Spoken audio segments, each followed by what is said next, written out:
ఆంధ్రప్రదేశ్ ముఖ్యమంత్రి జగన్మోహన్ రెడ్డిపై దాడి కేసులో పోలీసులు నిందితుడు సతీష్ను కోర్టులో హాజరుపరిచారు. అంతకుముందు ప్రభుత్వ ఆసుపత్రిలో సతీష్కు వైద్య పరీక్షలు చేయించారు. సీఎం జగన్పై దాడి కేసులో నిందితులను పోలీసులు అరెస్ట్ చేశారు. వారిని వివిధ కోణాల్లో విచారించిన అనంతరం కోర్టులో హాజరుపరిచారు. సీఎం జగన్పై సతీష్ దాడి చేసినట్లు పోలీసులు నిర్ధారించారు. ఈ దాడిలో సతీష్కు దుర్గారావు సహకరించినట్లు పోలీసులు భావిస్తున్నారు. ఈ కేసులో మరో 5 మైనర్లను కూడా పోలీసులు విచారించారు.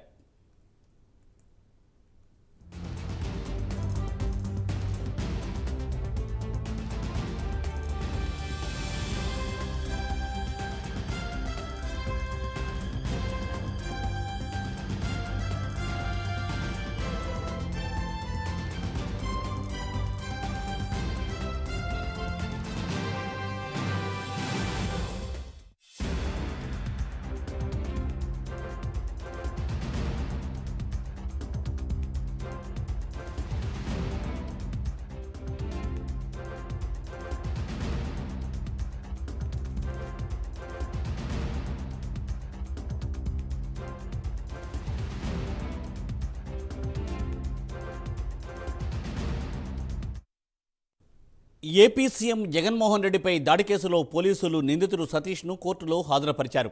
అంతకుముందు ప్రభుత్వ ఆసుపత్రిలో సతీష్కు వైద్య పరీక్షలు చేయించారు. సీఎం జగన్పై దాడి కేసులో నిందితులను పోలీసులు అరెస్ట్ చేశారు. వారిని వివిధ కోణాల్లో విచారించిన అనంతరం కోర్టులో హాజరుపరిచారు. సీఎం జగన్పై సతీష్ దాడి చేసినట్లు పోలీసులు నిర్ధారించారు. ఈ దాడిలో సతీష్కు దుర్గారావు సహకరించినట్లు పోలీసులు భావిస్తున్నారు.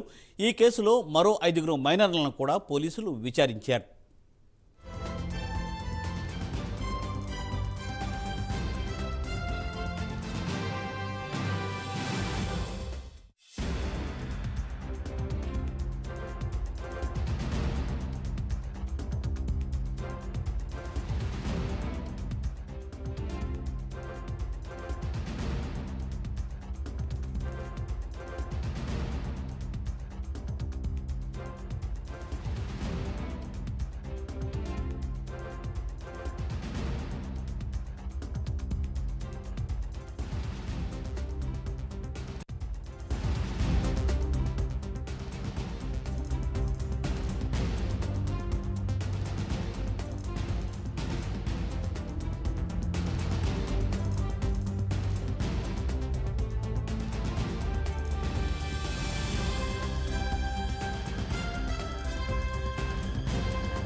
ఆంధ్రప్రదేశ్ ముఖ్యమంత్రి జగన్మోహన్ రెడ్డిపై దాడి కేసులో పోలీసులు నిందితుడు సతీష్ను కోర్టులో హాజరుపరిచారు.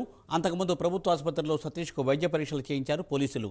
ముఖ్యమంత్రి జగన్పై దాడి కేసులో నిందితులను పోలీసులు అరెస్ట్ చేశారు.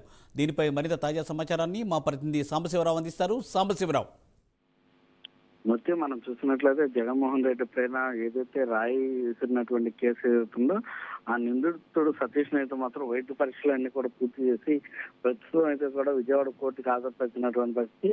ప్రస్తుతం ఇరు వర్గాలకు సంబంధించినటువంటి అటు ఏదైతే న్యాయవాది ప్రభుత్వం తరఫున ఒక న్యాయవాది, అదేవిధంగా ఆ నిందితుడు నిర్దోష తరఫున కూడా ఒక న్యాయవాది ఇరువురు కూడా వాదనలు అయితే కోర్టు ముందు వినిపిస్తా ఉన్నారు.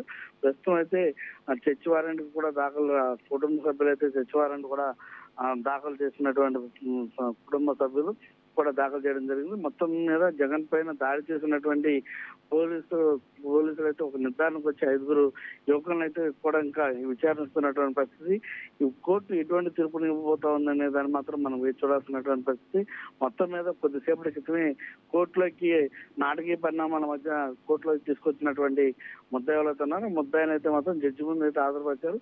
ప్రస్తుతం ఇరు వర్గాలు కూడా వాదనలు అయితే వినిపిస్తాను. వాదనలన్నింటినీ కూడా ప్రతి ఒక్క అంశాన్ని కూడా జడ్జి కూడా ఇంటా ఉన్నటువంటి పరిస్థితి. మొత్తం thank you Sambasivarao, thanks for updates.